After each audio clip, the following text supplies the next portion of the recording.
ಶಕ್ತಿ ಪ್ರದರ್ಶನಕ್ಕೆ ಸಜ್ಜಾದ Rajahuli BJP Congress ವೈರಿಗಳಿಗೆ BSY ಸೆಡ್ಡು ಹೊಡಿಲಿಕ್ಕೆ ಮುಂದಾಗಿದ್ದಾರೆ.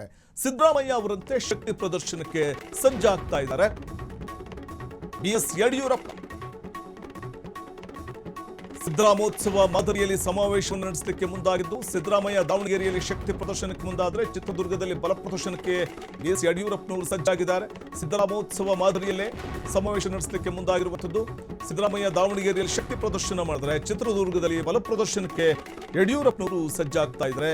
ಒಂದೇ ಬಣದಲ್ಲಿ ಬದ್ಧ ವೈರಿಗಳ ಸಂದೇಶ ರವಾನೆ ಆಗುವಂಥದ್ದಾದರೂ ಏನು? ಸ್ವಪಕ್ಷದಲ್ಲಿನ ಶತ್ರುಗಳಿಗೆ ಬಲ ಪ್ರದರ್ಶನದ ಮೂಲಕ ಈ ವೇಳೆ ತನ್ನದೇ ಆದಂತಹ ಒಂದು ಮೆಸೇಜ್ ಅನ್ನು ರವಾನೆ ಮಾಡಲಿಕ್ಕೆ ಮುಂದಾಗ್ತಾ ಇದ್ದು, ಇನ್ನೊಂದೆಡೆ ವಿಪಕ್ಷಗಳಿಗೂ ಶಕ್ತಿ ಪ್ರದರ್ಶನ ಅತ್ತ ಹೈಕಮಾಂಡ್ ಮೆಚ್ಚಿಸುವಂತಹ ಒಂದು ಪ್ರಯತ್ನ.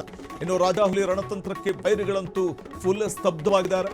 ಇನ್ನೊಂದೆಡೆ ಕುಮಾರಸ್ವಾಮಿಗೂ ಪ್ರತಿತಂತ್ರವನ್ನ ಹೆಣೆಯುವುದಕ್ಕೆ ಮುಂದಾಗಿರುವಂಥದ್ದು ಸ್ಪಷ್ಟವಾಗಿ ಗೋಚರವಾಗ್ತಾ ಇದೆ. ಶಕ್ತಿ ಪ್ರದರ್ಶನದ ಮೂಲಕ ರಾಜಾಹುಲಿ ಯಡಿಯೂರಪ್ಪನವರು ಬಿಜೆಪಿ ಕಾಂಗ್ರೆಸ್ ವೈರಿಗಳಿಗೆ ಬಿಎಸ್ವೈ ಆ ಮೂಲಕ ಸೆಡ್ಡು ಹೊಡಿಲಿಕ್ಕೆ ಮುಂದಾಗಿದ್ದಾರೆ ಅಂತ ಹೇಳಲಾಗ್ತಿದ್ದು, ಸಿದ್ದರಾಮಯ್ಯನವರಂತೆ ತಾವು ಶಕ್ತಿ ಪ್ರದರ್ಶನಕ್ಕೆ ಸಜ್ಜಾಗ್ತಾ ಇದ್ದಾರೆ.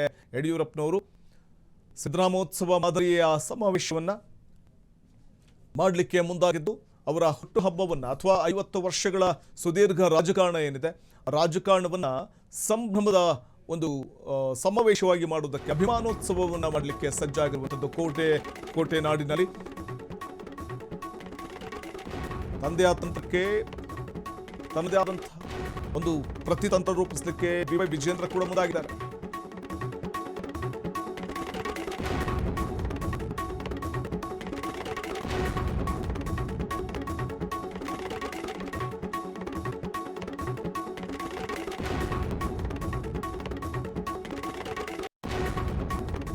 ಕೋಟೆ ನಾಡಿನಲ್ಲಿ ಬಿಎಸ್ವೈ ಅಭಿಮಾನೋತ್ಸವಕ್ಕೆ ಸಜ್ಜಾಗ್ತಾ ಇದ್ದು, ತಂದೆಯ ತಂತ್ರಕ್ಕೆ ಪುತ್ರ ವಿಜೇಂದ್ರ ತನ್ನದೇ ಆದಂತಹ ರೀತಿಯಲ್ಲಿ ಸಾಥ್ ಕೊಡ್ತಿದ್ದಾರೆ. ಒಕ್ಕಲಿಗ ಸ್ವಾಮೀಜಿಯನ್ನ ಬಿವೈ ವಿಜೇಂದ್ರ ಆಹ್ವಾನಿಸಿದ್ದಾರೆ.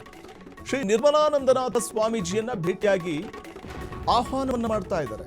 ಅಂದ್ರೆ ಇಲ್ಲಿ ನಾವು ಗಮನಿಸಬಹುದು, ತಂದೆ ಯಾವ ರೀತಿಯಾಗಿ ವಿಪಕ್ಷಗಳಿಗೆ, ಅದರಲ್ಲೂ ಆಡಳಿತಾರೂಢ ಕಾಂಗ್ರೆಸ್ಗೆ ಸೆಡ್ಡು ಹೊಡೆಯೋದಕ್ಕೆ ಪ್ರತಿತಂತ್ರವನ್ನ ರೂಪಿಸ್ತಿದ್ದಾರೋ, ಆ ಪ್ರತಿತಂತ್ರದ ಭಾಗವಾಗಿಯೇ ತನ್ನದೇ ಆದಂತಹ ಒಂದು ಸ್ಟ್ರಾಟಜಿಯನ್ನ ವಿಜೇಂದ್ರ ಕೂಡ ರೂಪಿಸ್ತಾ ಇರುವಂಥದ್ದು. ಆ ಮೂಲಕ ಕೋಟೆನಾಡಿನಲ್ಲಿ ಯಡಿಯೂರಪ್ಪನವರ ಅಭಿಮಾನೋತ್ಸವದ ಒಂದು ನೆಪವನ್ನು ಇಟ್ಕೊಂಡು ಈ ಸಂದರ್ಭದಲ್ಲಿ ಒಂದು ಕಡೆ ಶ್ರೀಗಳನ್ನು ಆಹ್ವಾನಿಸ್ತಾ ಇರುವಂಥದ್ದು, ಮತ್ತೊಂದು ಕಡೆ ಪುತ್ರನ ರಾಜಕೀಯ ಭವಿಷ್ಯವನ್ನು ಭದ್ರಪಡಿಸೋದಕ್ಕೆ ಬಿಎಸ್ ಯಡಿಯೂರಪ್ಪನವರು ಪ್ಲಾನ್ ಮಾಡಿದ್ದು, ಸಮಾವೇಶದ ಮೂಲಕ ಸಂದೇಶ ರವಾನಿಸೋದಕ್ಕೆ ತಂತ್ರ ಹೇಳ್ತಾ ಇದ್ದಾರೆ. ದಕ್ಷಿಣ ಭಾರತದ ಬಿಜೆಪಿ ಭೀಷ್ಮನ ತಂತ್ರಕ್ಕೆ ವೈರಿಗಳು ಕಂಗೆಟ್ಟು ಹೋದಂತೆ ಕಾಣಿಸ್ತಾ ಇದೆ. ಮೂರೂ ಪಕ್ಷಗಳಿಗೂ ಸೆಡ್ಡು ಹೊಡೆಯೋದಕ್ಕೆ ರಾಜಾಹುಲಿ ತಂತ್ರವನ್ನು ಹೆಣಲಿಕ್ಕೆ ಮುಂದಾಗಿದ್ದು, ಅನುಭವಿ ಯಡಿಯೂರಪ್ಪ ತಂತ್ರಕ್ಕೆ ಕಂಗೆಟ್ಟು ಹೋಗಿದ್ದಾರೆ ವೈರಿಗಳು. 2028ಕ್ಕೆ ಪುತ್ರನನ್ನ ಸಿಎಂ ಮಾಡಲು ಯಡಿಯೂರಪ್ಪ ಪ್ಲಾನ್ ಮಾಡಿದಂತಿದೆ. ಯಡಿಯೂರಪ್ಪ ತಂತ್ರಕ್ಕೆ ಸ್ವಪಕ್ಷದಲ್ಲಂತೂ ಭಾರೀ ಕಂಪನ ಶುರುವಾಗಿದೆ. ರಾಜಕೀಯ ವೈರಿಗಳಲ್ಲಿ ಭಾರೀ ಗುಸುಗುಸು ಶುರುವಾಗ್ತಾ ಇದೆ.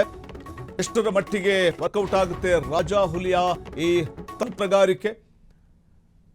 ಪುತ್ರನ ರಾಜಕೀಯ ಭವಿಷ್ಯವನ್ನು ಭದ್ರಪಡಿಸಬೇಕು ಅಂತಂದಾಗ ಒಂದು ರೀತಿಯಲ್ಲಿ ಪಕ್ಷವನ್ನ ಬಲವರ್ಧನೆ ಮಾಡಬೇಕು. ಯಾಕಂದ್ರೆ ರಾಜ್ಯಾಧ್ಯಕ್ಷರು ಬಿವೈ ವಿಜೇಂದ್ರ ಆಗಿದ್ದಾರೆ. ಹಾಗಾಗಿ ಪುತ್ರನ ರಾಜಕೀಯ ಭವಿಷ್ಯವನ್ನು ಭದ್ರಪಡಿಸಬೇಕು. ತನ್ನ ನಂತರದಲ್ಲಿ ರಾಜಕೀಯ ಒಂದು ಭವಿಷ್ಯವನ್ನು ಸೂಕ್ತವಾಗಿ ಒಂದು ದೊಡ್ಡ ವೇದಿಕೆಯನ್ನು ವಿಜೇಂದ್ರ ಅವರಿಗೆ ಕಟ್ಟಿಕೊಡಬೇಕು ಅಂತಂದರೆ ಅವರನ್ನು ಮತ್ತಷ್ಟು ಪ್ರಭಾವಿಯನ್ನಾಗಿ ಮಾಡಬೇಕು ಅನ್ನುವಂಥ ಕಾರಣಕ್ಕೆ ಯಡಿಯೂರಪ್ಪನವರು ತನ್ನದೇ ಆದಂಥ ಒಂದು ಸ್ಟ್ರಾಟಜಿಯನ್ನು ರೂಪಿಸಲಿಕ್ಕೆ ಮುಂದಾಗಿರುವಂಥದ್ದು ಸ್ಪಷ್ಟವಾಗಿ ಕಂಡು ಬರ್ತಾ ಇದೆ. ಯಡಿಯೂರಪ್ಪ ತಂತ್ರಕ್ಕೆ ಸ್ವಪಕ್ಷದಲ್ಲಿ ಭಾರೀ ಕಂಪನ ಶುರುವಾಗಿದ್ದರೆ, ರಾಜಕೀಯ ವೈರಿಗಳಲ್ಲಿ ಶುರುವಾಯಿತು ಭಾರೀ ಗುಸುಗುಸು. ಎಷ್ಟರ ಮಟ್ಟಿಗೆ ವರ್ಕೌಟ್ ಆಗುತ್ತೆ ರಾಜಾಹುಲಿಯ ರಣತಂತ್ರ ಅನ್ನುವಂಥದ್ದನ್ನು ಕಾದು ನೋಡಬೇಕು. ಆದರೆ ಪುತ್ರನ ಭವಿಷ್ಯವನ್ನು ಮತ್ತಷ್ಟು ರಾಜಕಾರಣದಲ್ಲಿ ಸದೃಢಗೊಳಿಸುವಂಥ ಒಂದು ನಿಟ್ಟಲ್ಲಿ ಇಟ್ಟಿರುವಂಥ ಯಡಿಯೂರಪ್ಪನವರ ಹೆಜ್ಜೆ ಬಹುದೊಡ್ಡ ಸಂದೇಶವನ್ನು ರವಾನೆ ಮಾಡಲಿಕ್ಕೆ ಮುಂದಾಗಿರುವಂಥದ್ದು. ಈ ಬೈ ಎಲೆಕ್ಷನ್ನಲ್ಲಿ ವಿಜೇಂದ್ರ ಅವರ ತಾಕತ್ತೇನು ಅನ್ನುವಂಥದ್ದನ್ನು ತೋರಿಸಬೇಕು. ಮತ್ತು ಮುಂಬರುವ ದಿನಗಳಲ್ಲಿ ಪಕ್ಷವನ್ನು ಮತ್ತಷ್ಟು ಬಲವರ್ಧನೆ ಮಾಡಬೇಕು, ಸಂಘಟನೆಯನ್ನು ಮಾಡಬೇಕು ಅನ್ನುವಂಥ ಒಂದು ನಿಟ್ಟಿನಲ್ಲಿ ಯಡಿಯೂರಪ್ಪನವರು ಹಮ್ಮಿಕೊಳ್ತಾ ಇರುವಂಥ ಈ ಒಂದು ಸಮಾವೇಶದ ನೆಪದಲ್ಲಿ ತಮ್ಮ ಪುತ್ರನ ರಾಜಕೀಯ ಭವಿಷ್ಯವನ್ನು ಮತ್ತಷ್ಟು ಉಜ್ವಲವಾಗಿಸುವಂಥ, ಮತ್ತಷ್ಟು ಭದ್ರಪಡಿಸುವಂಥ ಒಂದು ಕನಸಿದೆ ಅನ್ನುವಂಥದ್ದು ಸ್ಪಷ್ಟವಾಗಿ ಕಂಡು ಬರ್ತಾ ಇದೆ.